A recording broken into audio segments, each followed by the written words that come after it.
Is a trade for Andrew Wiggins worth it for the Los Angeles Lakers? Let's talk a little bit about this whole Andrew Wiggins situation that we've got going on here. So, this is now the second report. We've got one from Dan Wojcicki of The Athletic, linking the Lakers to a potential move for Andrew Wiggins, and it essentially explaining the Lakers are going to be more aggressive now that they've got Luka Doncic locked in on the new contract, the deal that he's got, the extension they gave him back in August.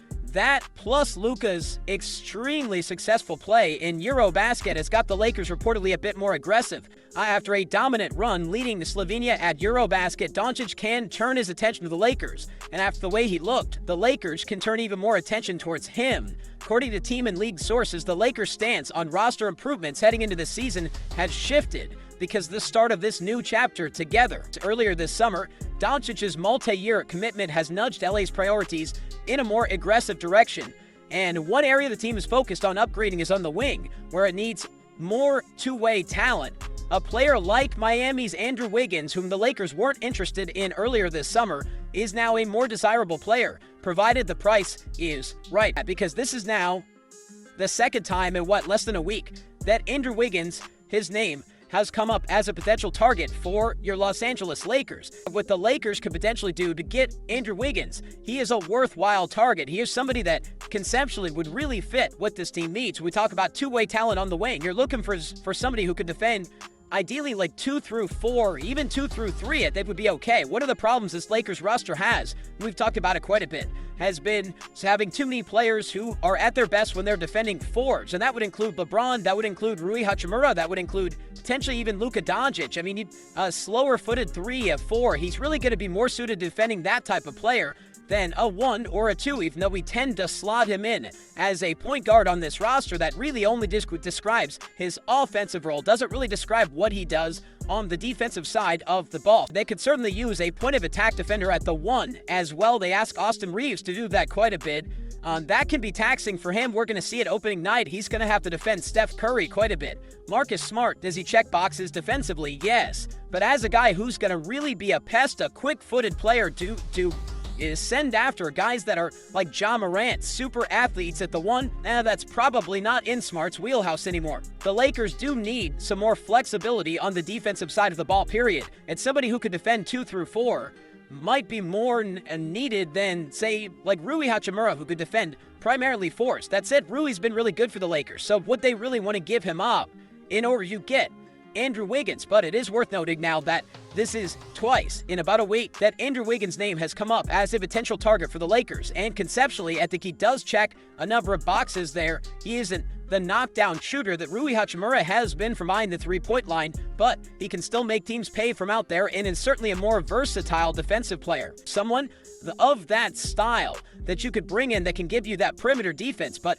if it's specifically Andrew Wiggins, we do run into some cap concerns here, and this is what the problem is for the Lakers. If you go and you look at the Miami Heat's salary chart, you can see that Andrew Wiggins has 2 years left under contract. Next year is just over $30 million on a player option. But the Lakers, as I've reported in the past, they've been very clear. They want to win right now with Luka Doncic and with LeBron James. They want to win a championship this year. They will be aggressive in looking to do so. What will they be willing to give up in order to do it, though? That's the question, and particularly when we talk about a guy like Andrew Wiggins, where you run into some problems. It's, well, if you don't want to include Rui Hachimura, then how do you get there to a deal? Because I do think the Lakers like Rui a lot. I do think offensively, he's exactly what you want. Alongside Austin, LeBron, Luka, you want somebody who's going to punish teams. So if you're going to put him into a deal, you have to be convinced that, number one, Andrew Wiggins is a better player than Rui Hachimura. Point is, would Andrew Wiggins be a better fit when we're talking about more role players? And Rui would be that. Andrew Wiggins would be that. The fit can be the most important thing. Certainly, for example, DeAndre Ayton, more valuable to the Lakers than to the Blazers. Thus, the Blazers decided to buy him out. They saved some money. DeAndre Ayton comes to the Lakers where they're hoping Luka can unlock him and turn him back into this major lob threat.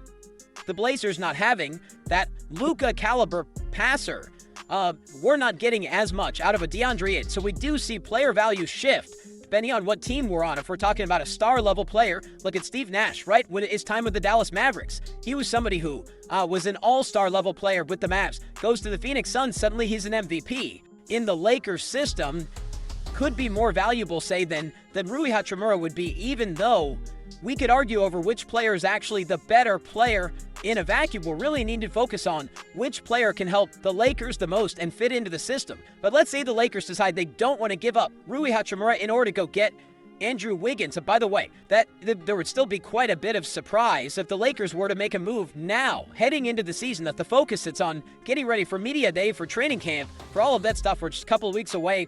That's the focus right now. So it would probably be more of a mid-season move, or would be talking about the Lakers going after Andrew Wiggins. I very much think they want to go see what they've got on the floor right now, see what this team looks like, see what they truly need and don't need, what their strengths and weaknesses are. Once the team gets on the court, we can certainly project what their strengths and weaknesses are, just breaking down the roster. But they want to see the team in real life, in action, out there on the court, and then go from there. They would not trade Austin Reeves in a deal to get Andrew Wiggins. I know some people, out there that are anti-Austin Reeves will say, oh, no, you need to trade Reeves, get him off the roster, all this stuff.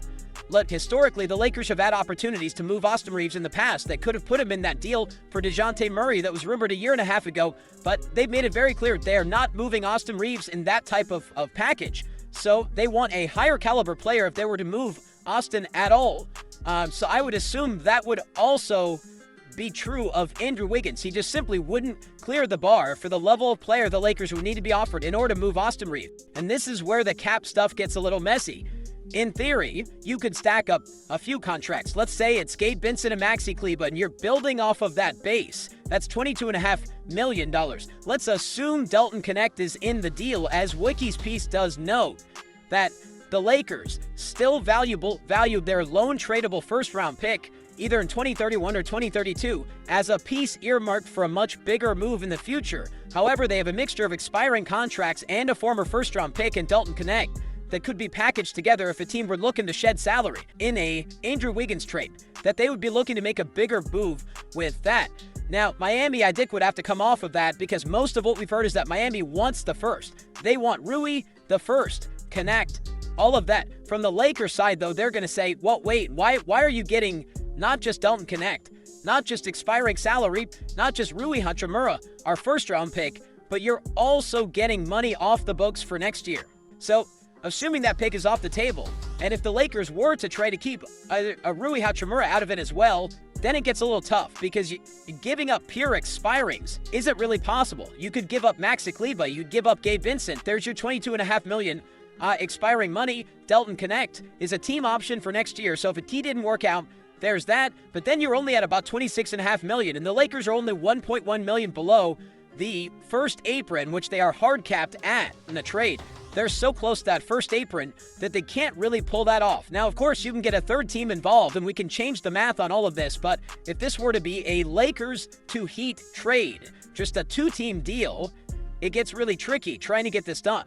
And here's why. Let's say that in order to send out more salary than you're taking back, and we're not even going to worry about the Heat side of it right now, just the Lakers side. If you're going to send out more salary than you're taking back, okay, Jared Vanderbilt, Maxi Kleber, Gabe Vincent. All right, that gets you there. Then you want to throw Dalton Knecht on top of that. In terms of the Lakers side, then they'd be sending out, roughly $35 million or so in salary. They'd be taking back Andrew Wiggins at about $29 million and change this year, $30 million and change next year. Most of that salary is expiring with the exception of Jared Vanderbilt, and there you go.